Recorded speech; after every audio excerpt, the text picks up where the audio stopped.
making videos is not as easy as it might look. I'm actually re-recording this, even though I recorded this yesterday, hence the reason why I am in a different shirt today, to compare with the rest of the video. But this video is a Sunday morning rant. It's going to be a sort of bit of an update video on various bits and bobs. But before we get into that, remember there's the normal parish notices to go through. So if you haven't subscribed to the channel, why not? Hit that subscribe icon. Bell icon is the one you want to press if you want to be notified when content hits the channel. Consider supporting the creation of videos. The Patreon link is down there somewhere, as are the Instagram and Facebook feeds. Go and follow me over there. But now back to the video. So this is kind of a bits video, which is bits of lots of licorice all sorts. I thought I'd sort of give you some updates on stuff that's been going on around me. The last few weeks have been very difficult personally, but you know that anyway. So, but we're getting there. I think we're almost there in one way or another. Now, the first thing, it's not on camera, but this thing here is an EPS16 Plus, and I acquired this at Christmas, as many of you will see, because I showed it in the back of a couple of videos, and I showed it unboxed. And somewhere between here or Christmas and where we are now, which is sort of late July, early August, this thing has broken. And I think what's happened, well, I'm hoping what's happened, is that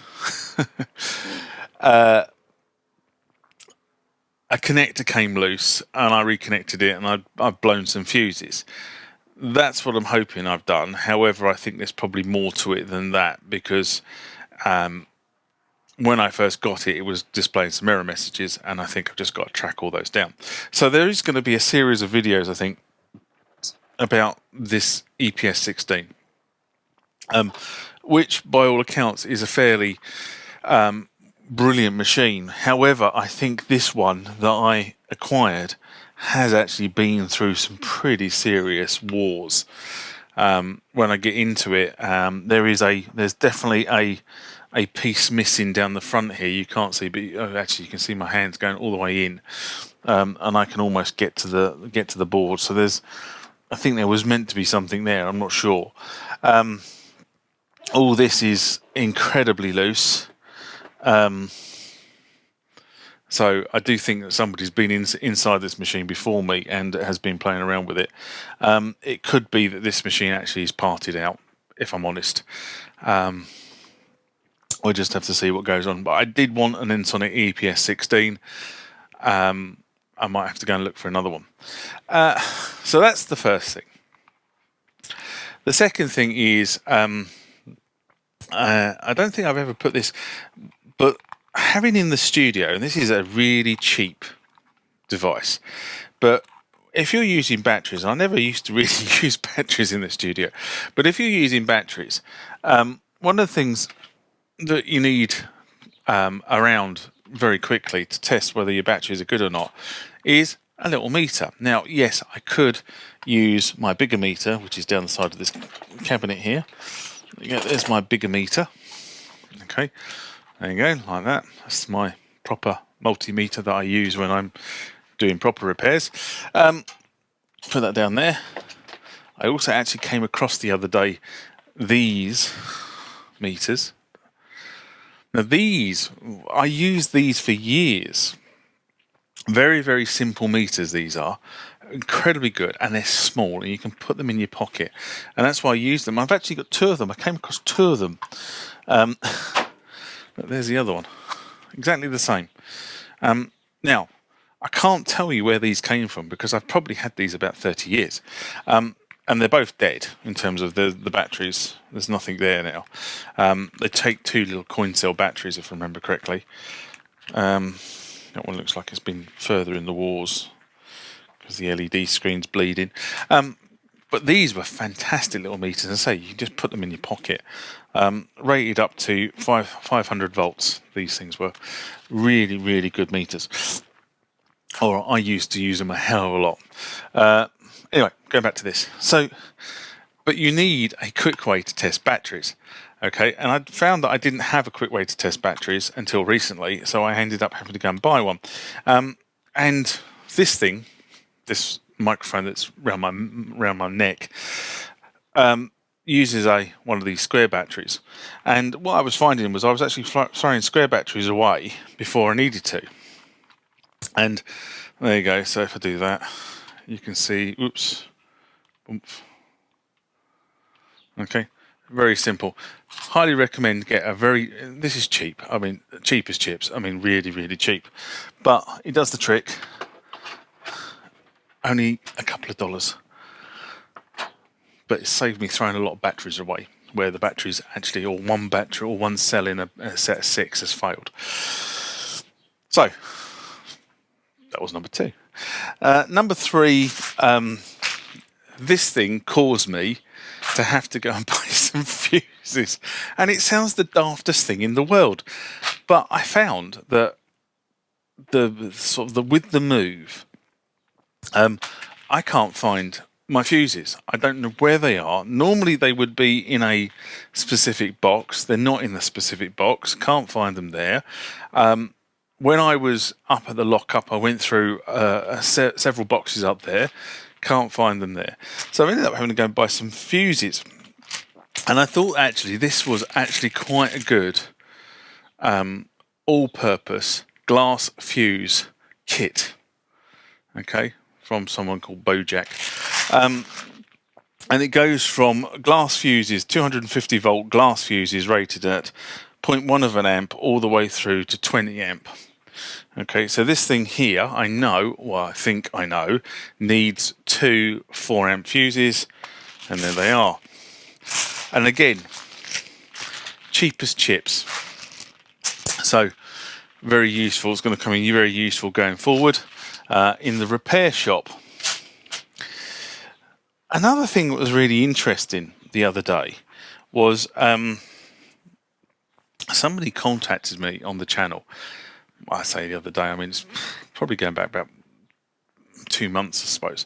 Somebody contacted me on the channel and said, was I interested in graphic artist for the MSX? And I said, yeah, why not? I've no idea what graphic artist is for the MSX. And he said, well, just give me your mailing address and I'll send it through. So obviously, as you guys know, I have it delivered to a PO box number, and they hold all this stuff until I can go and pick it up. So that's exactly what I did. I went and picked it up.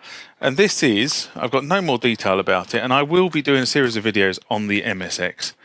But there you go, there's graphic artists. I think the box has seen better days, personally. But I have no idea. It smells like it's got that sort of musty smell, you know. It needs to sort of probably be sit in the sunshine.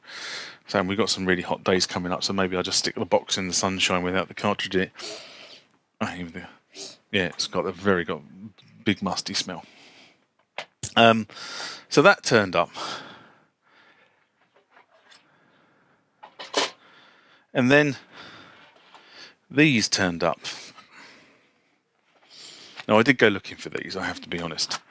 Now, the disc numbering on these, I have seen several people with these discs, so I need to get hold of what the Akai. I am looking at the for a complete library list of what Akai did for the S1000, S2000, S3000 samplers in terms of sample discs. But this is a fairly good sample library, and what I'm going to do on the channel is I will be setting up an area, and you'll see it. I'll probably launch it within the next week, which is basically for you guys, if you want to be notified when new discs get put on the media library, then I'll effectively set up a mailing list, and then I can mail out what new stuff goes onto the media library and when it goes onto the media library, and you can make your decision whether you need that media replacement. But and that'd be going onto the channel. I'm in the middle of writing it at the moment. Okay, so it's somewhere between now and 2 weeks away. Okay, depends on how much time I get to be able to rewrite it. But that turned up, and I was really. Now, the only problem I have with the Akai stuff at the moment is that my S6000, and I didn't realise this until I looked at a photograph. Actually, I was watching the S6000 video I did fairly recently, and I realised that I don't actually have a floppy drive on it. So I've got to go and get a floppy drive for the S6000, and I'm probably going to have to do some internal reworking of the actual S6000 as well. So that I can get the floppy drive in there, because at the moment I think I've got an IDE drive in the slot where the floppy drive should be. And I kind of bought it that way, so whoever had the system before me, and that's how they configured it. So I think there's some S6000 work that needs to be done. So there's another series of videos that's going to be on the S6000. There's going to be, I think, a series of videos that coming forward shortly on this thing. And I think there's another series of videos that are going to be coming forward on some of the ARIA gear, predominantly because I've looked at some of the videos on the ARIA stuff, which were done 4 or 5 years ago.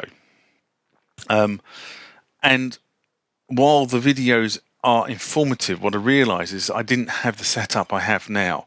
So I didn't have this microphone, I didn't have the cameras, I didn't have the lighting that the channel now has to do this sort of stuff. And one of the things I did notice about it was that the audio was interestingly low. And on some of the videos, I've been back to the source over the last couple of weeks and tried to see if I can boost the audio up. And what I find is, even though I can boost the audio, that's not a problem. The issue I then have is trying to scrub out the background white noise, and it's not as easy as you might think. I mean, there's probably some sound engineers who do this sort of stuff all the time, and they can probably got software that does it. But the software that I have available to me only allows me to go so far. I've tried detaching the audio and putting it into something else, and trying to clean it up there, and then trying to reattach the audio and sync it back. That's easier said than done. It's not as easy as you might think, especially on the earlier videos. So with these videos, typically I got this thing, and when you go like that, you get a distinctive click on the track, and you get a visual cue as well on the video. And when I'm doing multi-camera shots, it's those visual cues and allows me to sync the audio and the video up. I'm not in the league of having time syncs at the moment. I do want to move to an audio device that allows me to link in with the camera and actually has a time code on it, because that will make things far much easier. But I don't have the cash to do that at the moment, because there's a significant outlay in buying a specific audio device and the camera and the time sync, and I really need to research how to do that.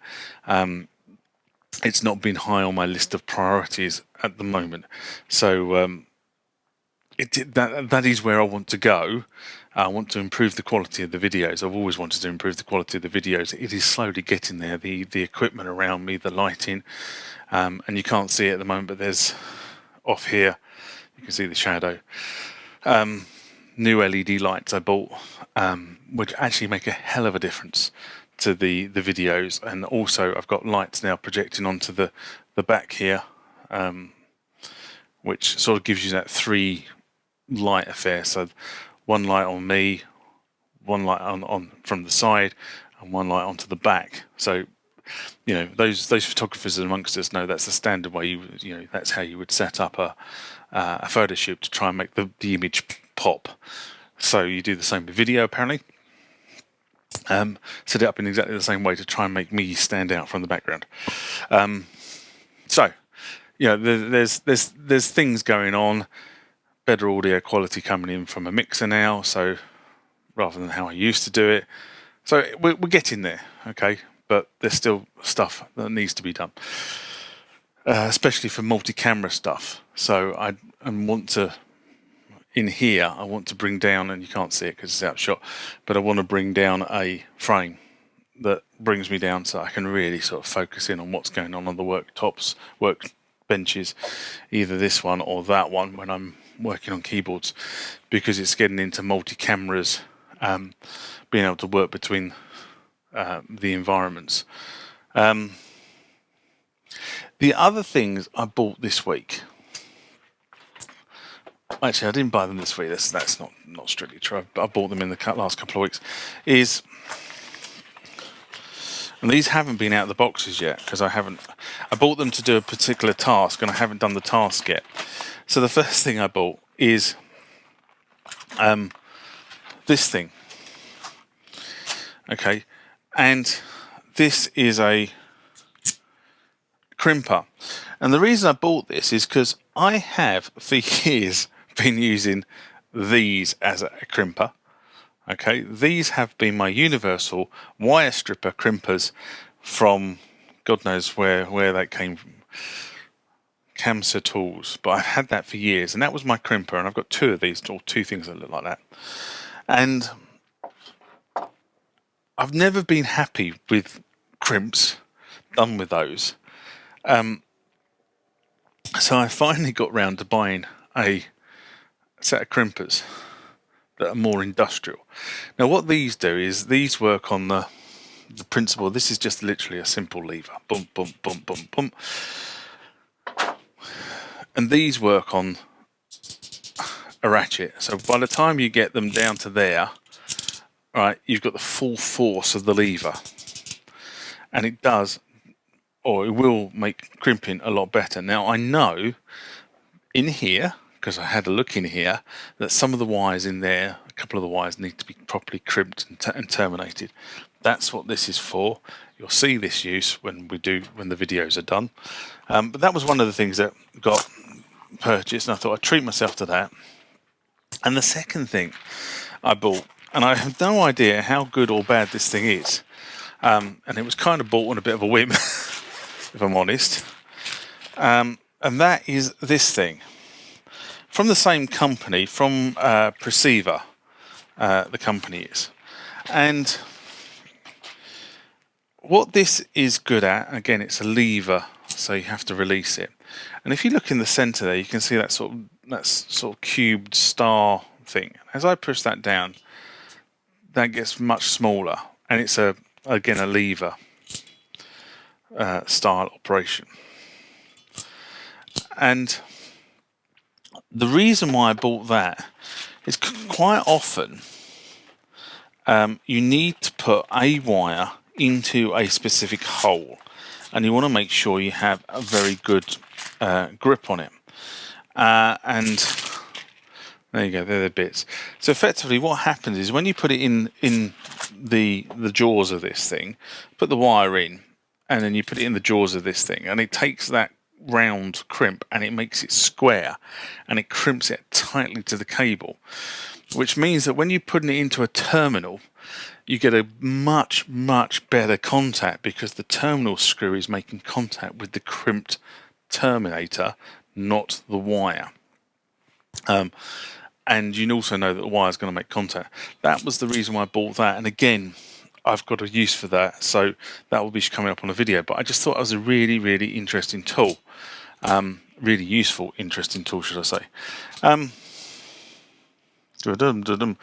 finally, now you've seen these on the bench a couple of times.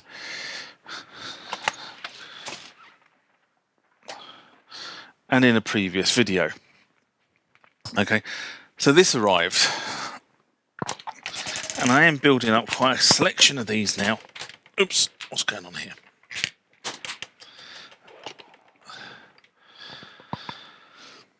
So I got asked if I wanted one of these. Okay, so this is the Roland. I'm going to do a separate video on this. This is the Roland R8 Rhythm Composer. And this is an utterly solid drum machine. And it's, let's put it down there. It is the user interface version of the R8M that I acquired a long time ago, and is in one of my racks. And it's come in its own flight case. The only downside to it is I've been given it with no power supply, which is really useful. So I'm on the hunt for a power supply now. And typically with Roland, this is not a standard 3-pin IC cable. This is a transform down plus minus 20 volt supply. So effectively the transformer is outside this, but it's actually putting the plus minus volts on the rails inside the drum machine. That was what was offered to me.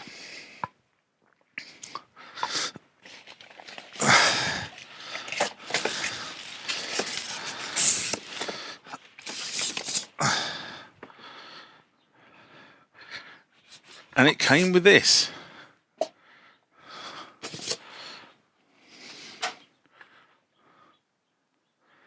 That is the R5 drum machine. Now the R5 is the little brother to the R8. And this one has definitely seen some wars. As you can see, the decals on it are very faded. I'm not quite sure what I can do about a lot of this. It's very dirty, very grimy. So we'll see if we can give it a clean up and see what happens. But out to the channel, if anybody wants an R5, again, no power supply for it, I don't think. But if anyone wants an R5, if you PM me on the channel, then maybe we can sort something out. But for this week, that's kind of everything. As they would say, live long and prosper. Take care. I'll see you, although this is being pre-recorded, so I'll see you next week. But in reality, I'll see you in 2 weeks' time. Catch you later. Bye-bye.